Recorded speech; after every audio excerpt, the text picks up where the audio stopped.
அனைவருக்கும் வணக்கம் நண்பர்களே. இனி வருகின்ற நாட்கள் அனைத்தும் நல்ல நாளாக மாறட்டும். நம்ம வாழ்க்கையில் வழிபட வேண்டிய முக்கிய ஒரு வழிபாடுனா நம்முடைய முன்னோர் வழிபாடு தாங்க. அதுவும் இந்த ஆண்டு பார்த்தீங்கன்னா 2 நாட்களில் சித்திரை அமாவாசை அமைய போகுது. இந்த நாளில் முன்னோர்களை வழிபட்டாலே நிச்சயம் நம்ம வாழ்க்கையில் இருக்கக்கூடிய பிரச்சனை விலகி நிச்சயம் நல்லது நடக்க ஆரம்பிக்கும். சுப காரியத்தில் ஏற்படக்கூடிய தடைகளை நீக்கி நம்முடைய தலைவிதியை மாற்றி தரக்கூடிய அற்புதமான இந்த சித்திரை அமாவாசை பற்றின இந்த ஆண்டு எந்த நாள் அமைந்திருக்கு, எந்த முறையில் விரதம் இருந்து வழிபட்டா முழு பலனும் கிடைக்கும், மேலும் அமாவாசை நாளில் என்ன மாதிரியான விஷயங்களை செய்யணும் செய்யக்கூடாதுன்னு தெரிஞ்சுக்கோங்க. இந்த ஒரு பதிவு ரொம்ப பயனுள்ளதாக இருக்கும். மேலும் புதியவராக இருந்தீங்கன்னா மறக்காமல் சேனலை சப்ஸ்கிரைப் பண்ணிவிட்டு கூடவே இருக்க பெல் பட்டனை கிளிக் பண்ணிக்கோங்க. மேலும் உங்களுக்கு தொடர்ந்து வீட்டில் சண்டை சச்சரவு அடிக்கடி பார்த்தீங்கன்னா கணவன் மனைவிக்கிடையே பெரிய பிரச்சனை ஏற்படுதா, இது போன்ற பாதிப்புகள் கந்திஷ்டியால் ஏற்படும். இந்த கந்திஷ்டியால் ஏற்படக்கூடிய பிரச்சனைக்கு சரியான ஒரு பரிகாரம் நீங்கள் என்ன செய்யலான்னா கருங்காலி மாலையை வாங்கி பயன்படுத்துங்க. குடும்பத்தில் இருக்கக்கூடிய சண்டை சச்சரவு படிப்படியாக விலகும். மேலும் கருங்காலி மாலை, மோதிரம், பிரேஸ்லெட்னு எது வாங்க விரும்பினாலும் வீடியோவில் டிஸ்கிரிப்ஷன் கீழே நம்பர் கொடுத்துருக்கோம். அந்த நம்பருக்கு நீங்கள் கால் பண்ணி தெரிஞ்சுக்கலாம். வாங்க நண்பர்களே, வீடியோக்குள்ளே போகலாம். இந்த ஆண்டு பார்த்திங்கன்னா தமிழ் சித்திரை மாத பிறப்பும் தமிழ் வருட பிறப்பும் ஒரே நாளாக கொண்டாடி இருக்கோம். சித்திரை மாதத்தில் வரக்கூடிய அமாவாசை இந்த ஆண்டு ஏப்ரல் 17ஆம் தேதி வியாழக்கிழமை அமைய போகுது. அபூர்வமாக சில நாட்களில் தான் இந்த அமாவாசை பார்த்திங்கன்னா திதி 2 நாட்களில் வருங்க. அந்த வகையில் இந்த ஆண்டு அமாவாசையும் 2 நாட்களில் அமைந்திருக்கு. சூரியன் உச்சமாகக்கூடிய மாதமாக இந்த சித்திரை மாதம் அமையும். அதில் வரக்கூடிய அமாவாசை பித்ரு தோஷத்தை போக்குன்னு சொல்லுவாங்க. இந்த நாளில் பார்த்தீங்கன்னா தர்ப்பணம் தேதி உகந்த நேரன்னு தான் தெரிஞ்சுக்க இருக்கோம்.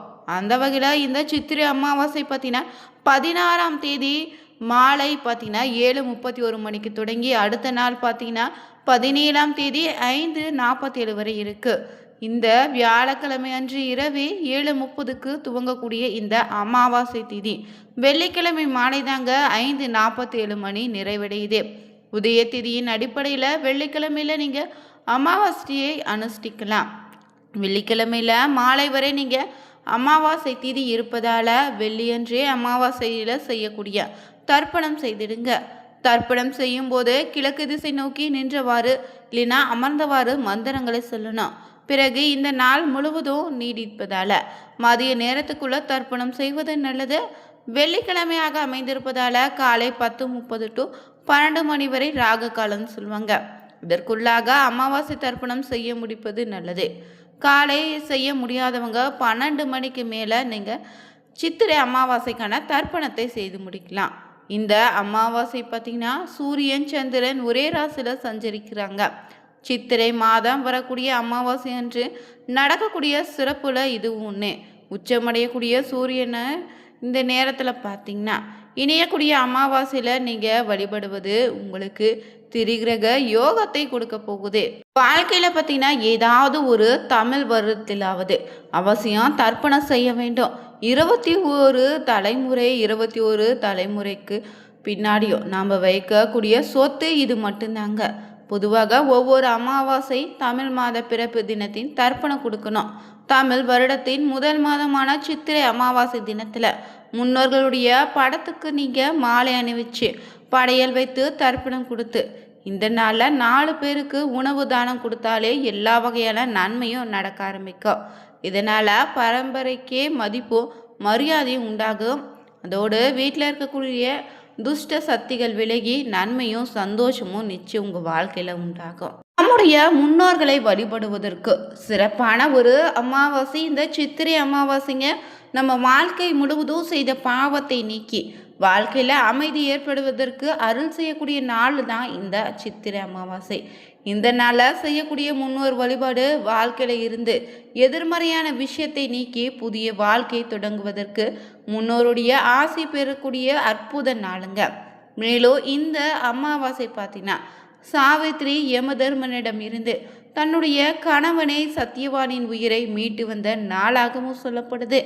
அதனால் இந்த சித்திரை மாதத்தில் வரக்கூடிய பௌர்ணமி போல் இந்த அமாவாசை திதிக்கு ரொம்பவே முக்கியமாங்க. இந்த நாளில் புனித நீர்நிலைகளில் நீராடுவது பாவத்தை விலக்க உதவும். அதோடு பித்ருக்களுக்கு தர்ப்பணம் கொடுத்து மனதார வழிபட்டிங்கன்னா பித்ரு தோஷம் நீங்கி குடும்பத்தில் அமைதியும் சந்தோஷமும் செல்வ செழிப்பு உண்டாகும். பித்ருக்களுக்கு தர்ப்பணம் கொடுத்து வழிபட்டா அனைத்து விதமான நன்மையும் இனி நடக்க ஆரம்பிக்குங்க. அதே போல் இந்த அமாவாசை அன்று அதிகாலை எழுந்து குளிச்சுட்டு சூரிய உதயத்துக்கு பிறகு முன்னோர்களுக்கு தர்ப்பணம் செய்யணும். தர்ப்பணம் செய்ய முடியாதவங்க வீட்டிலேயே கூட முன்னோரை நினைத்து எள்ளும் தண்ணீரும் படைத்து வழிபடுங்க. மேலும் இந்த நாளில் அருகில் இருக்கக்கூடிய அரச மரத்தை வழிபடுவதும் பெருமாளுக்கு துளசி இலைகளை படைத்து வழிபடுவதும் மங்களகரமான பலனை தரும். தான தர்மங்கள் செய்து ஏழைகளுக்கு உணவளித்து வழிபடுவதாலே இந்த நாள் பார்த்தீங்கன்னா முன்னோர்களின் மனதை மகிழ்விக்கும். அவங்களுடைய ஆசையை நிச்சயம் நமக்கு பெற்றுத்தருங்க. அதே போல் மாலையில் வீட்டு நிலைவாசலில் கடுகு எண்ணெய் தீபம் ஏற்றி வந்தீங்கன்னா எதிர்மறை ஆற்றல்கள் வீட்டில் இருந்து விரட்டி அடிக்கப்படும். இந்த அமாவாசையில் விரதம் இருப்பவங்க வெங்காயம் பூண்டு தாமச உணவுகளை தவிர்த்திடுங்க. அதே போல் விரதம் இருக்கக்கூடிய நாட்களில் பால் பழம் உலர்பழங்களை மட்டும் நீங்கள் விரதத்தின் போது சாப்பிடலாம். பகலில் முன்னோர்களுக்கு படையலிட்டு வழிபட்ட பிறகு காகத்துக்கு உணவளித்த பிறகு நீங்கள் உங்களுடைய விரதத்தை நிறைவு செய்துக்கலாம்.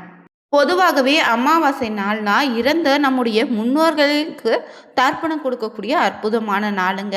அதிலும் சில மாதங்களை வரக்கூடிய அமாவாசை ரொம்ப சிறப்பு. அந்த வகையில் பல புண்ணிய பலன்களை தேடித்தரக்கூடிய அமாவாசை இந்த சித்திரை அமாவாசை. இந்த நாளில் பார்த்திங்கன்னா புண்ணிய இடங்களுக்கு சென்று முன்னோர்களுக்கான தர்ப்பணம் கொடுப்பதன் மூலம் நம்முடைய முன்னோர்களுடைய முழு ஆசையை நிச்சயம் நம்ம பெற முடியும். அவங்களுடைய நினைவு நாட்களில் காட்டிலும் இந்த திதி நாளை நம்ம நினைச்சு அவங்களுக்கு கொடுக்கக்கூடிய தர்ப்பணம் அவங்களை மகிழ்விக்குன்னு சொல்லுவாங்க. இதனால் குடும்பத்தில் ஏற்படக்கூடிய பல கஷ்டங்கள் தீர்வுக்கு வரும். அவர்களை மறந்து அவங்களுக்கு தர்ப்பணம் கொடுக்காம இருந்தால் தான் வீட்டில் பல தடை கவலை வந்துட்டே இருக்கும். எனவே அமாவாசை நாளில் அவங்களுக்கு விரதம் இருந்து அவங்களை நினைத்து வழிபடுவது ரொம்ப நல்லதுங்க. மேலும் இந்த அமாவாசை நாளில் வீட்டில் குறிப்பாக என்ன மாதிரியான விஷயங்கள் செய்யக்கூடாதுன்னு பார்த்திங்கன்னா கோலம் போடக்கூடாது. வீட்டில் லட்சுமி கடாட்சம் வர வேண்டுன்னு அந்த வீட்டில் கோலம் போடுவீங்க. ஆனால் இந்த மகாலட்சுமிக்கு வருகைக்காக கோலம் போடுவோம். ஆன்மீக ரீதியாக கோலம் முக்கிய அம்சங்க. ஆனால் அமாவாசை நாளில் இந்த போடாதீங்க. அதே போல் இது மகிழ்ச்சியின் வெளிப்பாடாக இருக்குது. அமாவாசை தினத்தில் வாசலில் கோலம் போடப்பட்டிருந்தால் நம்ம வீட்டுக்கு வரக்கூடிய முன்னோர் அதனை பார்த்துட்டு மகிழ்ச்சியான பார்த்திங்கன்னா விஷயங்கள் வீட்டில் நடப்பதாகவும் நம்ம எண்ணி வருத்தப்படலைன்னு திரும்பி போயிடுவாங்க. இதனால்தான் அமாவாசை நாளில் கோலம் போடக்கூடாதுன்னு சொல்லியிருக்காங்க. அதே போல் ஒரே வீட்டில் பெற்றோர்கள் இல்லாத கணவர் விரதம் இருக்கலாம். ஆனால் இந்த நாளில் மனைவி விரதம் இருக்கக்கூடாது. கணவர் இருக்கும்போது மனைவி காலை முதல் எதுவும் சாப்பிடாம விரதம் இருந்து மதியம் விரதம் முடிக்கக்கூடாது. இறந்தவங்களுக்காக விரதம் இருக்கும்போது சுமங்கலியாக இருக்கக்கூடிய மனைவி விரதம் இருக்கக்கூடாதுன்னு சொல்லப்பட்டிருக்கு. அதே போல் இந்த நாளில் காக்கைக்கு உணவு வைத்துட்டு தான் சாப்பிடணும். காலை சூரிய உதயத்தின் போது பசு மாடுகளுக்கு அகத்திக்கீரை கொடுக்கலாம். அதே போல் இந்த நாளில் யாரேனும் உணவு கேட்டால் இல்லைன்னு சொல்லாதீங்க. அவங்களுக்கு உணவு கொடுத்துடுங்க. இந்த நாளில் பார்த்திங்கன்னா தானம் அளித்தாலே நம்ம செய்த பாவம் நீங்குங்க. முன்னோர்களுடைய ஆசையும் கிடைக்கும். மேலும் இந்த நாளில் யாரையும் மனம் நொந்து திட்டாதீங்க. கோபமாக எதையும் செய்யாதீங்க. மனதார முன்னோரை நினைத்து மட்டும் வழிபடுங்க. மேலும் இந்த சித்திரை அமாவாசை பார்த்தீங்கன்னா முன்னோர்களின் ஆசையை பெற்று பித்ரு தோஷத்தை நீக்கி தரக்கூடிய சிறப்பான நாள். அதனால் இந்த நாளை முன்னோர்களுக்கு தர்ப்பணம் கொடுப்பது அவங்களுடைய ஆசையை பெற்று பித்ரு தோஷத்தை போக்க உதவுன்னு சொல்லியிருக்காங்க.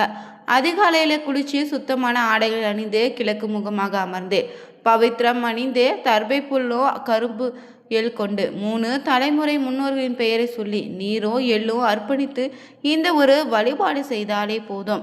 வலது கையில் தர்பையோ எள்ளும் கொண்டு முன்னோரின் பெயரை சொல்லி 3 முறை நீர் விடணும்.